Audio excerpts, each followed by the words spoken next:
Bible says, and when I was started studying this thing, go to Job, the first chapter.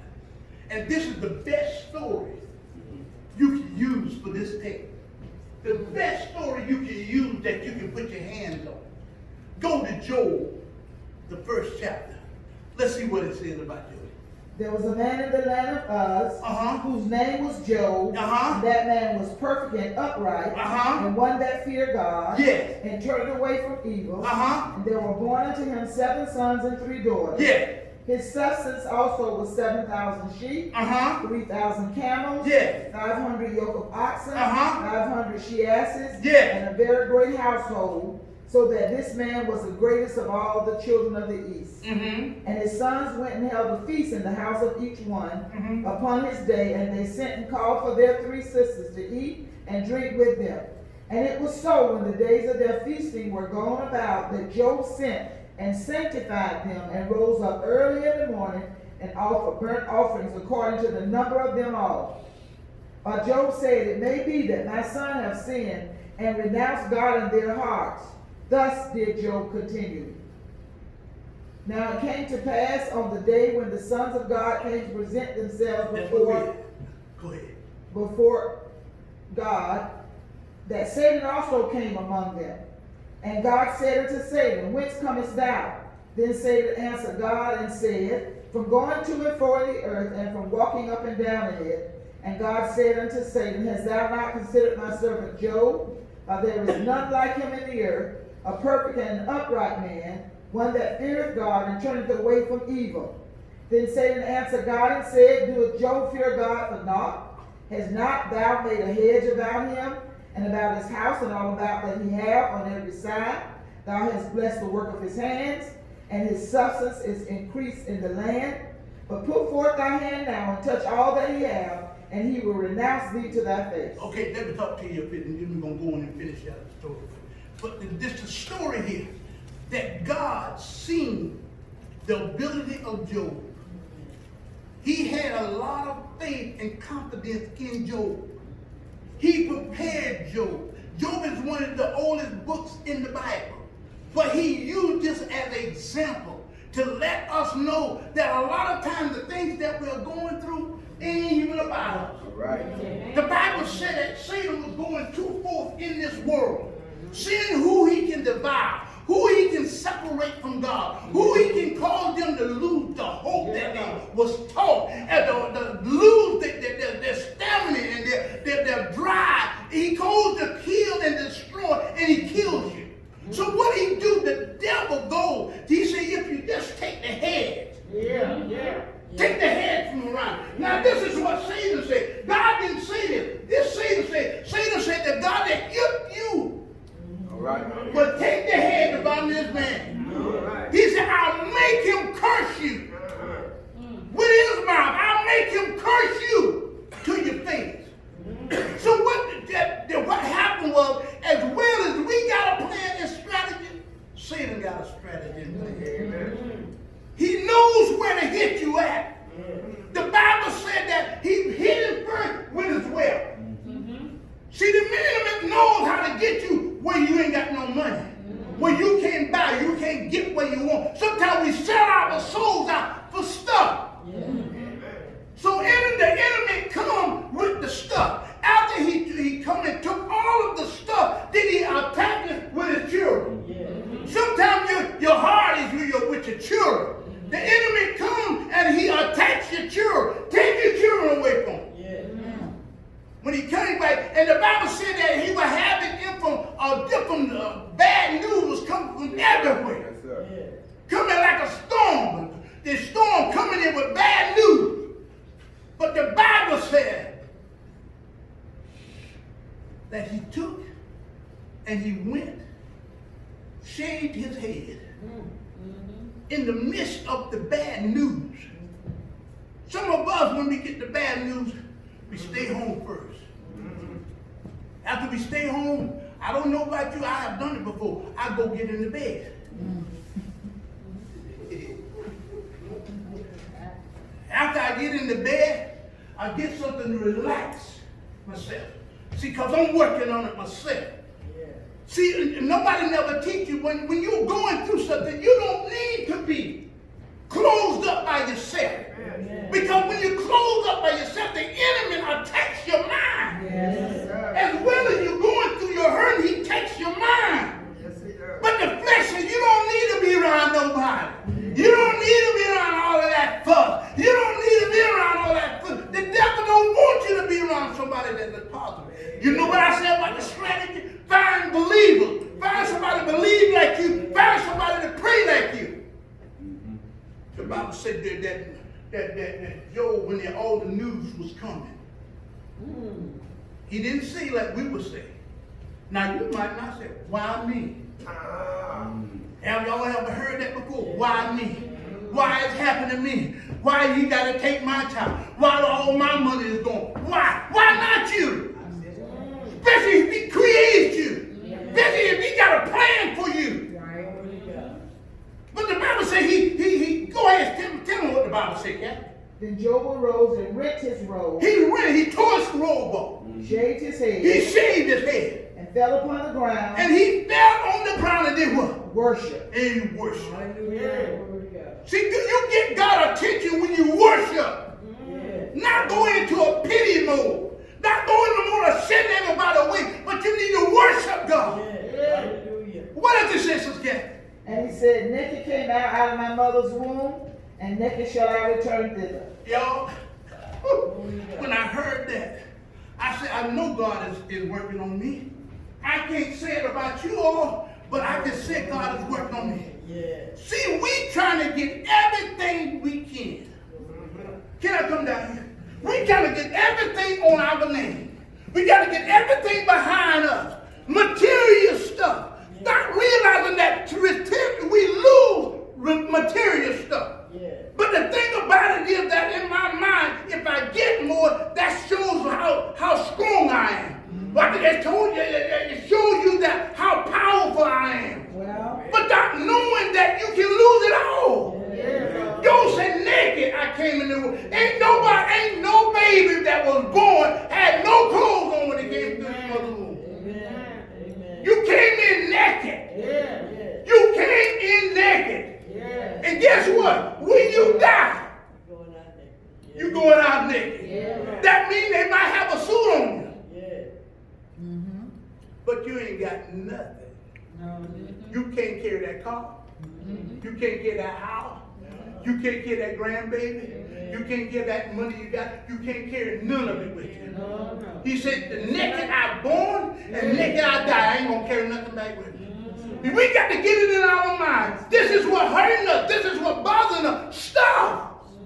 Stuff is destroying us. Causing separation. Causing people to get mad with each other. Causing war. What is the sister's getting? God gave and he said, naked come I out of my mother's womb, and naked shall I return thither. God gave, and God hath taken away. Blessed be the name of the Lord. And all this Job sinned not, nor charged God foolishly. That was number one. But it was a whole story about Job. So after he took his wealth, he took his children, he said, not only that, let me touch him. Let me touch his body. Yes, sir. Amen. If you let me touch your body, he'll curse you. He'll turn away from you if you let me touch his body. He said, just don't touch his soul. You have a right to go and touch his body. The Bible said that boils started coming on his body. And it started all over his body from his head to his feet. Boils was on him. He was in misery. And his wife looked at it. And many times I looked at it, she didn't do it for suffering, but because she seen him suffer. If you love somebody enough, you can't help but want them to have some ease. It might sound cruel to you. Say, baby, I love you, but I don't want to see you suffering like that. She said, cuss your God and die. Cuss him and die. No, Job said, no, woman, you talk foolish. You don't know the God that I serve. You don't know he was there. He was that clear. I can't cuss him. I can't go back on him. And what happened was after she did that, he had friends. See, like I told you, everybody that comes, everybody that shout with you, everybody that pray with you ain't for you. See, what happens if people come and look? That's why I keep my nose in my business. Sometimes we too nosy. We trying to find out about everybody else's business. But guess what? You'll never know about yours. God opened it up, he can see everything, but you're trying to find. I said, I keep my nose in the front of me and not worry about other people's business. So you get yourself in trouble. These people came to Job, looked at Job. Job, you must have done something. Job, you must have sinned. Job, you had to do something wrong. Yes, sir. With the condition of your body is the way you looking. And no doubt if there's boils, there's smells behind the boil. There's cancers on his body, on the outside. Some cancers we see on the inside. But his caries are older. And imagine they walked in his house and seen and smelled it. Job, you had to do. Every one of them, it was 5 of them, everyone had something to say.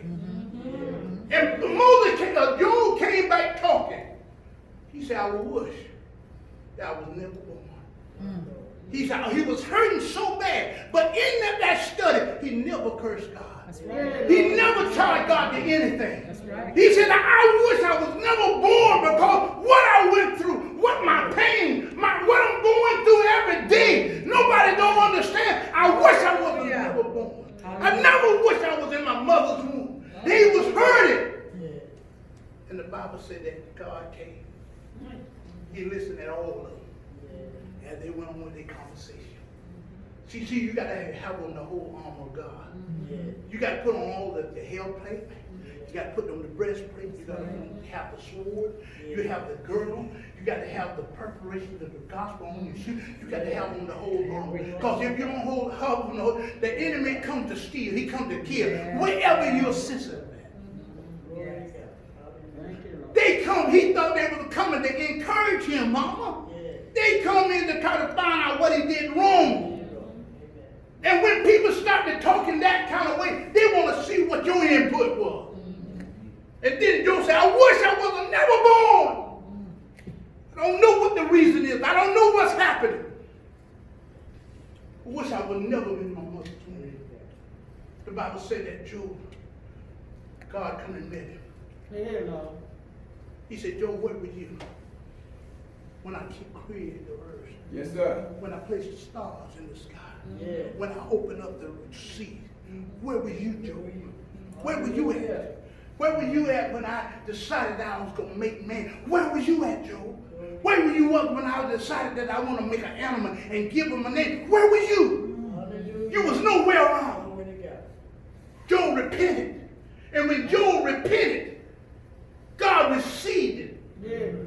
See, God don't mind you for you to confess it. God don't mind you talking to him. But see, God knew Job was coming from the heart. A lot of times when we confess it, it ain't coming from the heart. A lot of times that his friends was coming from their thoughts and their mind. They come to really to criticize. They come to put their thoughts on it. Thought they were doing good. You better know what the scripture says. You can kill people by you talking about you encouraging somebody. Putting your 2 cents in it. Hallelujah. Trying to tell somebody, yeah, you see, but you must have done something. You better leave that alone. Yes, sir. Guess what God did? He told him. Said what you said and what you were doing was wrong. You need to repent. And you need to take a sacrifice to Job, and you let Job anoint you and pray for you. Because what you have said, I didn't receive it. But what Job has said from his heart, I received it, and I give him blessing. Somebody said, well, how the story end? What happened to Job? The Lord said he doubled it. Yes, sir. Everything he lost. Yes. God gave him twice of what he had. Because he didn't give up. Thank you, Lord. Since I see you back, hallelujah. I will hear you was talking. When you're going through, when somebody ain't around you, sometimes the devil plays with your mind. He works with your heart. He works with everything. Nobody cares. Jesus cares. Jesus loves you. He said, cast your cares upon me because I cares for you. That's right. He said, you might have lost this, but I'm going to give you more. Glory to God. He gave him children. He gave him more $1,000. You can give him a wife. And not only that, y'all. Not only that. Jesus. He had those that all knew Job. They brought him a piece of money.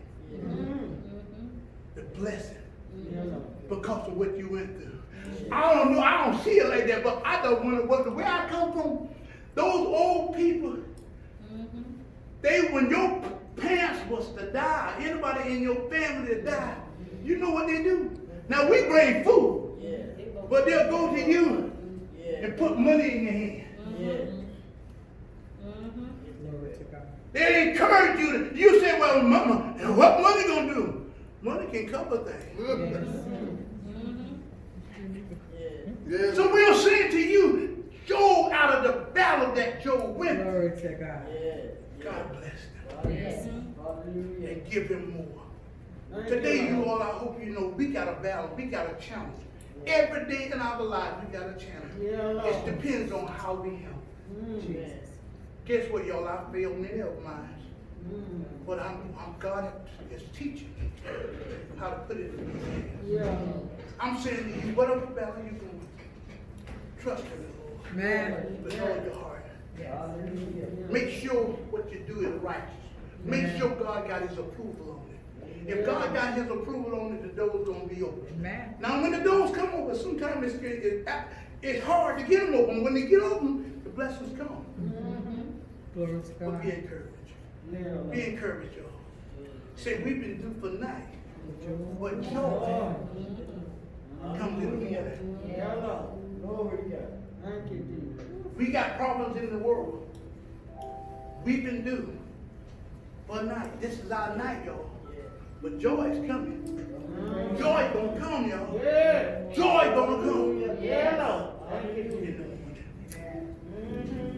To all fathers and all mothers, all fathers that are here, I want to pray for you all. Y'all come and let's Thank you, Lord. Amen. Thank you, Lord. Praise the Lord. Thank you, Lord. Come on, my father, all my fathers. Come on, all my fathers, come on. Thank you.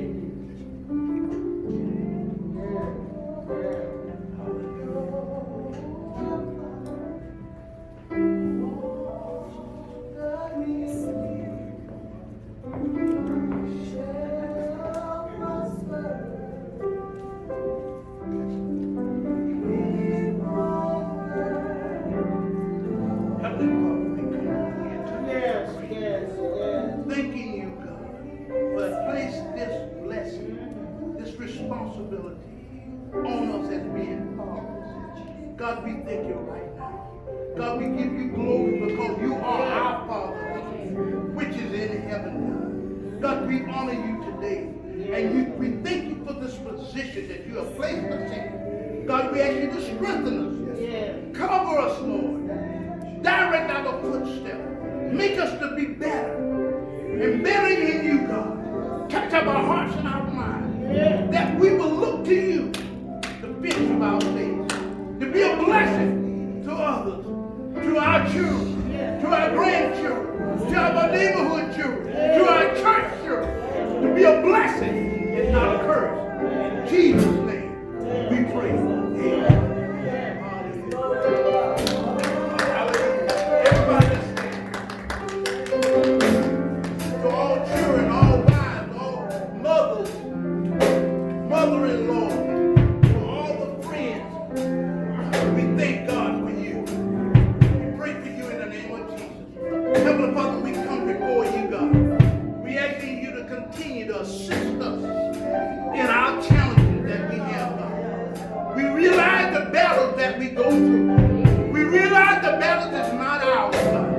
We give them to you in the name